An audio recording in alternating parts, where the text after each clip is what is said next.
Existe algo que está acontecendo agora, enquanto você lê isso, que você provavelmente não está vendo. Não porque não esteja lá, mas porque é invisível da forma que só o familiar pode ser invisível.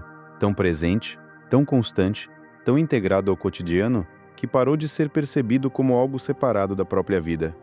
É um padrão, uma forma específica de responder, de interpretar, de se relacionar, de tomar decisões. E ele está operando agora como sempre operou, determinando muito mais do que qualquer decisão consciente que você tome. Padrões invisíveis não são os comportamentos que a pessoa percebe e tenta mudar. São os que nem chegam à percepção. São os que acontecem antes que haja tempo de questionar. A forma como a pessoa interpreta o silêncio de alguém, a reação automática que aparece quando sente que vai ser deixada para trás. A maneira como diminui a própria contribuição antes que alguém possa diminuí-la primeiro. A tendência de assumir mais responsabilidades do que consegue carregar. A dificuldade de receber sem imediatamente retribuir. Nenhum desses comportamentos é escolhido conscientemente. Todos são respostas automáticas a situações que o sistema nervoso aprendeu a interpretar de uma forma específica. A neurociência tem um nome para o mecanismo por trás desses padrões: memória implícita. Diferente da memória explícita, que a pessoa pode narrar, que tem começo, meio e fim, que pode ser acessada voluntariamente, a memória implícita opera de forma silenciosa. São os aprendizados que não foram codificados como histórias, mas como estados. Como o corpo se sente em determinadas situações, como o sistema nervoso responde a determinados estímulos, quais respostas estão automatizadas para quais contextos. E esses aprendizados gravados antes que existisse linguagem, para descrevê-los, continuam guiando o comportamento décadas depois. É por isso que a pessoa pode ter feito terapia, pode ter lido sobre si mesma, pode ter entendido intelectualmente de onde vieram seus padrões e ainda assim encontrar-se agindo a partir deles em situações de estresse ou de intimidade. Não porque o entendimento foi inútil, mas porque a memória implícita não é acessada pelo entendimento intelectual. Ela é acessada pela experiência, pelo que o corpo sente, pelo que o sistema nervoso registra como real. E mudar um padrão que vive na memória implícita exige trabalhar num nível diferente do cognitivo. Existe um conceito que o psicólogo Daniel Siegel chama de integração narrativa, a capacidade de conectar o que se sabe sobre a própria história com o que se sente no corpo, de forma que passado e presente se tornem distinguíveis. Quando essa integração não acontece, a pessoa não apenas carrega o passado como memória, ela revive o passado como presente. Uma situação do agora aciona uma resposta que foi criada por uma situação do passado, e a pessoa responde ao passado sem perceber que é o passado que está sendo vivido. O padrão invisível opera exatamente nessa lacuna entre o que está acontecendo agora e o que o sistema nervoso acha que está acontecendo. E nessa lacuna, decisões são tomadas, relações são moldadas, oportunidades são aproveitadas ou perdidas, a vida vai sendo construída a partir de uma leitura da realidade que não é a realidade atual, mas uma sobreposição da realidade antiga. E enquanto o padrão é invisível, enquanto a pessoa não percebe que está respondendo ao passado, essa sobreposição parece simplesmente a realidade. Um dos padrões invisíveis mais comuns e mais custosos é o que os pesquisadores do apego chamam de modelo interno de trabalho negativo. É a crença implícita de que não se é suficientemente bom para ser amado, que a rejeição é apenas uma questão de tempo, que mostrar a si mesmo de verdade é arriscado. Essa crença não existe na forma de um pensamento que a pessoa tem conscientemente. Existe na forma de um estado. A tensão que aparece quando alguém se aproxima demais, a dificuldade de acreditar nos elogios, a tendência de sabotar relações que estão indo bem porque esperar pelo abandono é mais familiar do que estar bem. Outro padrão invisível frequente é o que os pesquisadores chamam de esquema de autossacrifício, a tendência automática de colocar as necessidades dos outros consistentemente antes das próprias, não como escolha consciente de generosidade, mas como resposta automática ao desconforto que sentir as próprias necessidades como legítimas produz. A pessoa não pensa, vou ignorar o que preciso. Simplesmente não nota o que precisa. O foco vai naturalmente para o outro, para o que o outro precisa, para o que a pessoa pode oferecer. E só depois, quando o esvaziamento chega, é que algo de fora percebe que havia uma necessidade que não foi atendida. Me conta aqui nos comentários Qual padrão você reconhece como invisível na sua vida, aquele que só percebe depois que já aconteceu? Eu leio cada comentário. Existe também o padrão de hiperindependência. A pessoa que aprendeu cedo que depender dos outros não era seguro, desenvolveu uma forma de funcionar que parece força, mas frequentemente é isolamento. Faz tudo sozinha, recusa ajuda mesmo quando precisa, sente desconforto quando está em dívida com alguém. Apresenta ao mundo uma versão completamente autossuficiente de si mesma. E dentro dessa versão, a vulnerabilidade que precisaria de conexão não tem lugar. O padrão protege e, ao mesmo tempo, cobra um preço alto. A solidão que não pode ser nomeada porque a narrativa da independência não tem espaço para ela. Há o padrão de minimização habitual. A pessoa que consistentemente diminui suas conquistas antes que outros possam diminuir, que antecipa a crítica se defendendo com autocrítica, que usa o humor para desviar de qualquer reconhecimento genuíno, que quando alguém diz algo bom sobre ela, automaticamente aponta o que ainda falta. Esse padrão, que foi construído como proteção contra a decepção e contra o julgamento alheio, vai gradualmente criando uma autoimagem que não reflete o que a pessoa realmente é, mas o que ela aprendeu que era seguro ser. Tem o padrão de controle como resposta à ansiedade, a necessidade de saber o que vai acontecer, de planejar todos os cenários, de não deixar nada ao acaso, que parece responsabilidade, mas é frequentemente o sistema nervoso tentando gerenciar uma ansiedade que foi aprendida num ambiente em que a imprevisibilidade era ameaça real. Quando o controlou funcionou como estratégia de sobrevivência, ele se torna um padrão automático que opera mesmo quando o ambiente já não é ameaçador. E o custo é a rigidez, o esgotamento do controle constante, a dificuldade de confiar no fluxo da vida. E existe o padrão de performance emocional, a pessoa que aprendeu que suas emoções eram demais, que era preciso ser alegre para ser aceita, que emoções difíceis afastavam as pessoas que importavam. Com o tempo, ela desenvolveu uma capacidade de apresentar emoções calibradas para o que o ambiente espera, enquanto as emoções reais ficam num lugar de difícil acesso. E essa distância entre o que se sente e o que se mostra vai se tornando tão habitual que a pessoa começa a ter dificuldade de acessar o que está sentindo de verdade, mesmo quando está sozinha. O que todos esses padrões têm em comum é que foram construídos como respostas adaptativas. Funcionaram, protegeram de algo real. Em algum momento, num contexto em que eram necessários, a criança que aprendeu a ser independente porque depender era arriscado, estava sendo inteligente dentro das possibilidades que havia. O adulto que minimiza suas conquistas pode ter aprendido cedo que brilhar demais criava problemas. A pessoa que controla tudo pode ter crescido num ambiente em que coisas importantes dependiam do seu controle, para não desmoronar. O problema não é que os padrões existam, é que continuam operando automaticamente num contexto em que já não são necessários. É que o sistema nervoso os usa como resposta padrão para situações que superficialmente lembram as situações originais, sem avaliar se a resposta ainda é a mais adequada. E como esse processo acontece abaixo da consciência, a pessoa não tem a oportunidade de perguntar: essa resposta faz sentido agora? É isso que eu escolheria se eu pudesse escolher? Tornar o padrão visível é o primeiro e mais importante passo.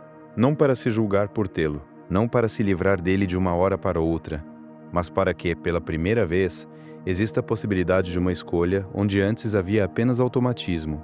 E essa possibilidade, por menor que seja, é o começo de uma trajetória diferente.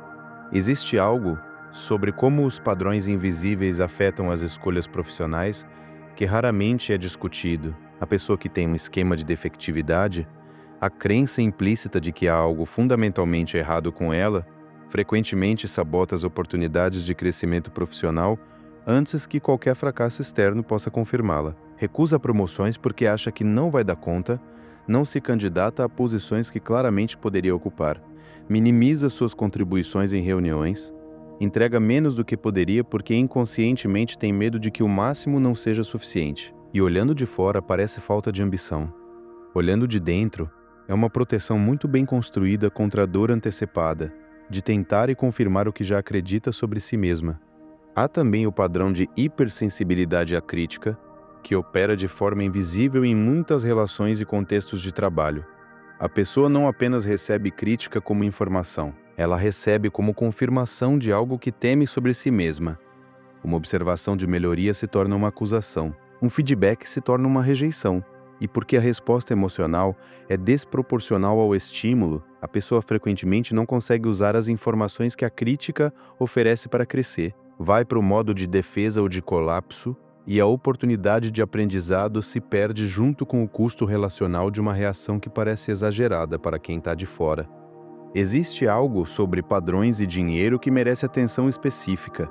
A relação de cada pessoa com o dinheiro é moldada muito mais por padrões emocionais e familiares do que por conhecimento financeiro. A pessoa que cresceu numa casa em que dinheiro era fonte de conflito pode ter aprendido inconscientemente que ter dinheiro cria problema. A que cresceu com escassez pode ter um padrão de gasto compulsivo quando o dinheiro aparece, como se precisasse usá-lo antes que desaparecesse.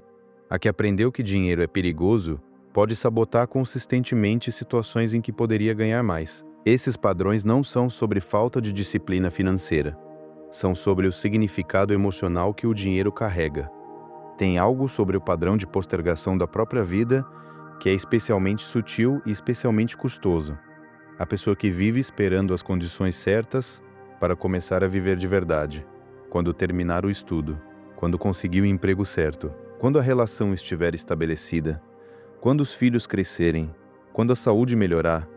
Quando a situação financeira estabilizar. Cada um desses marcadores é real, mas o padrão de esperar que as condições sejam perfeitas antes de permitir a vida plena pode acompanhar a pessoa por décadas, com os marcos sempre se deslocando para frente. Existe também o padrão de relacionamento com a própria voz interna que é invisível porque é constante.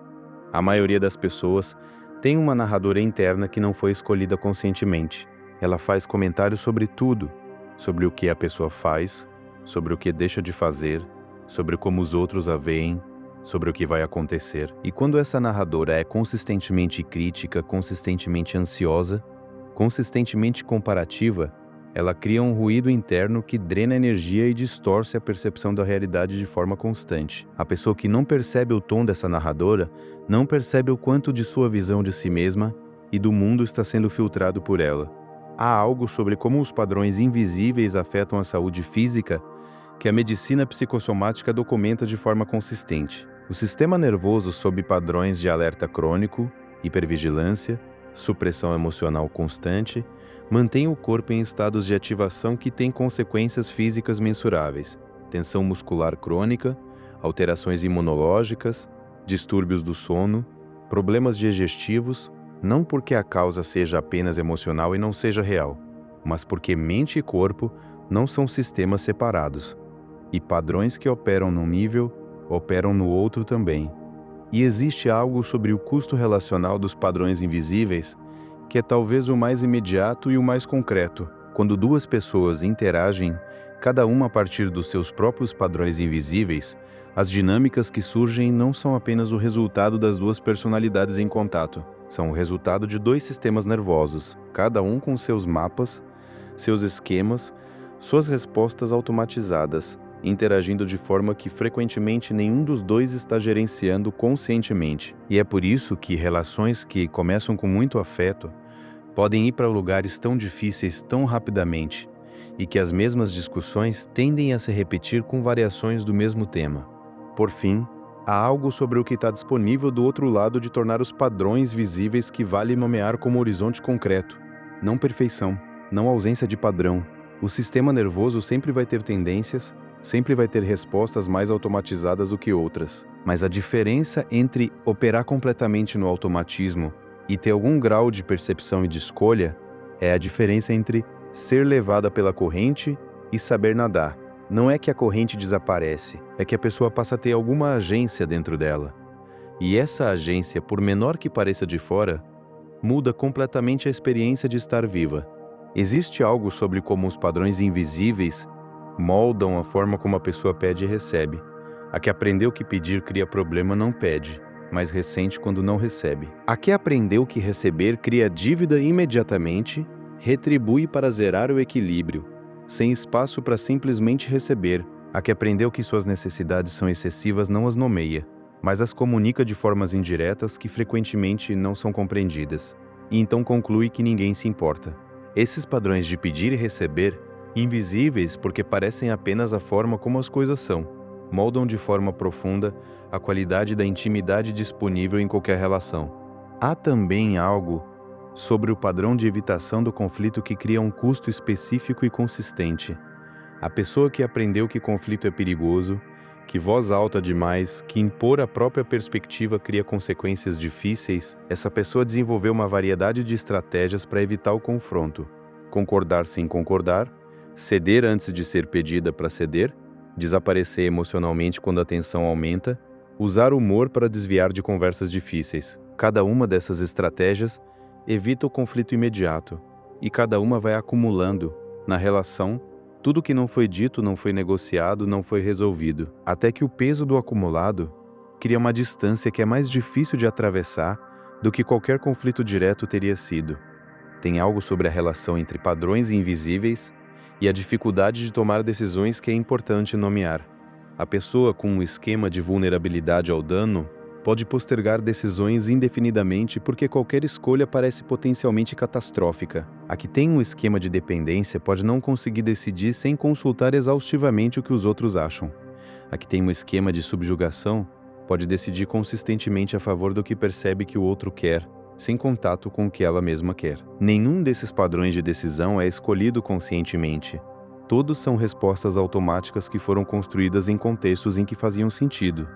Existe também algo sobre padrões e criatividade, ou sobre a ausência de criatividade quando os padrões dominam, que é subestimado. Criatividade exige uma qualidade específica de atenção, aberta, experimental, tolerante ao não saber, capaz de seguir o processo sem saber aonde vai. Quando o sistema nervoso está dominado por padrões de controle, de perfeccionismo, de medo de falhar, essa qualidade de atenção não está disponível. A criatividade, que é fundamentalmente uma forma de arriscar o desconhecido, fica bloqueada pelos padrões que foram construídos exatamente para evitar o desconhecido. E a pessoa que dizia que sempre quis criar, mas nunca cria, pode estar encontrando, nessa observação, uma explicação que não é falta de talento. Existe uma última coisa sobre os padrões invisíveis que muda completamente como a pessoa se relaciona com o processo de mudá-los. Eles não são a identidade da pessoa, são respostas que aprendeu, e respostas que foram aprendidas podem ser desaprendidas, não no sentido de serem apagadas, mas no sentido de deixarem de ser as únicas disponíveis. A pessoa não vai deixar de ter a tendência de minimizar, ou de controlar, ou de se sacrificar, mas pode desenvolver, ao lado dessas tendências, outras respostas que não existiam antes, e com o tempo, essas novas respostas podem se tornar tão automáticas quanto as antigas. Essa é a promessa real da mudança. Não a ausência de padrão, mas a presença de alternativa. E há uma coisa que é talvez o ponto mais importante de tudo: o processo de tornar padrões visíveis não exige que a pessoa seja perfeita para começar. Não exige que já tenha todas as ferramentas. Não exige que esteja em paz com tudo o que vai encontrar quando começar a olhar. Exige apenas disposição de ver o que está operando, honestidade suficiente para reconhecer o que está lá, e abertura suficiente para que o que é visto possa começar a ser trabalhado. Essas três coisas são um ponto de partida, e elas estão disponíveis agora para qualquer pessoa que decidir começar. Existe um ponto final que vale ser dito com clareza. Tornar padrões visíveis é um ato de respeito por si mesma. É reconhecer que o que acontece de forma automática merece atenção consciente, que as respostas que operam abaixo da percepção estão moldando a vida de formas reais, e que essas formas merecem ser vistas e entendidas e, onde possível, escolhidas em vez de apenas sofridas. Esse nível de atenção à própria vida não é luxo nem indulgência. É o que torna possível uma vida que é, em alguma medida, real e crescente, genuinamente sua, e não o resultado acumulado de respostas que nunca foram escolhidas. Existe algo sobre a forma como os padrões invisíveis operam nas escolhas cotidianas, menores, que é importante nomear porque é onde mais do dia é perdido. A pessoa que tem um padrão de autossacrifício diz sim para o que preferia recusar, dezenas de vezes por semana, em situações que parecem triviais. A que tem um padrão de hipercontrole revisita os mesmos pensamentos sobre o futuro repetidamente, mesmo quando não há nada que possa ser feito agora. A que tem o padrão de minimização se diminui em conversas, que nem percebe que tem esse efeito. Essas micro-ocorrências, invisíveis porque são pequenas, somam-se em algo que é muito maior do que qualquer episódio isolado. E há algo sobre o que muda no dia a dia quando mesmo alguns desses micropadrões se tornam visíveis. Não é uma transformação dramática, é uma acumulação de pequenos momentos em que existe uma pausa onde antes não havia, em que existe uma escolha onde antes havia automatismo, em que a pessoa age de uma forma ligeiramente mais alinhada com o que ela genuinamente quer em vez do que o padrão previa. Esses momentos são pequenos individualmente, mas somados ao longo de meses e anos, constroem uma vida que é perceptivelmente diferente da que existia quando tudo era automático. Tem uma coisa que fica depois de tudo que foi dito aqui, uma pergunta que vale levar consigo. Onde, na minha vida agora, estou respondendo ao passado em vez de ao presente? Não como acusação, como bússola. Porque quando a pessoa consegue fazer essa pergunta e consegue ficar com ela tempo suficiente para que uma resposta honesta apareça, ela encontra o ponto de entrada para o trabalho. O lugar específico em que o padrão invisível se manifesta com mais clareza e com mais custo, e esse ponto de entrada, encontrado com honestidade e sem julgamento, é o começo de tudo. E antes de encerrar, existe uma observação prática que faz diferença concreta. Comece a notar o que sente no corpo antes de agir. Não para suprimir a ação, para criar o hábito de perceber o estado interno antes de responder. Essa prática simples, feita consistentemente, vai desenvolvendo a capacidade de reconhecer a assinatura do padrão antes que ele se complete. E quando você reconhece antes, a pausa existe. E quando a pausa existe, a escolha é possível. Não sempre, não imediatamente, mas progressivamente, em situações progressivamente mais difíceis. Se algo do que foi falado aqui chegou em você, se você reconheceu nesses padrões algo que opera na sua vida, de forma que você raramente para pra ver, eu te convido a conhecer o método. Devagar, tudo muda. É um caminho de desenvolvimento emocional que vai te ajudar a identificar quais são os padrões invisíveis que estão moldando as suas respostas de forma automática, de onde eles vieram e o que os mantém ativos mesmo quando você genuinamente quer que seja diferente, e como criar, com cuidado real e com o tempo que esse processo pede, uma relação diferente com o que sempre foi automático. O link está na descrição desse vídeo. Se esse conteúdo chegou onde devia, compartilha com alguém que você sabe que precisa ouvir isso. Um amigo, um familiar, alguém que está na mesma fase e que às vezes reconhece que se repete, mas não consegue nomear o que está acontecendo por baixo. E se ainda não acompanha o canal, inscreve-se agora. Toda semana tem conteúdo novo por aqui, pensado com cuidado para pessoas que estão levando o próprio desenvolvimento a sério. Ativa o sininho para continuar essa jornada e ficar por dentro dos próximos conteúdos. Vejo você no próximo vídeo.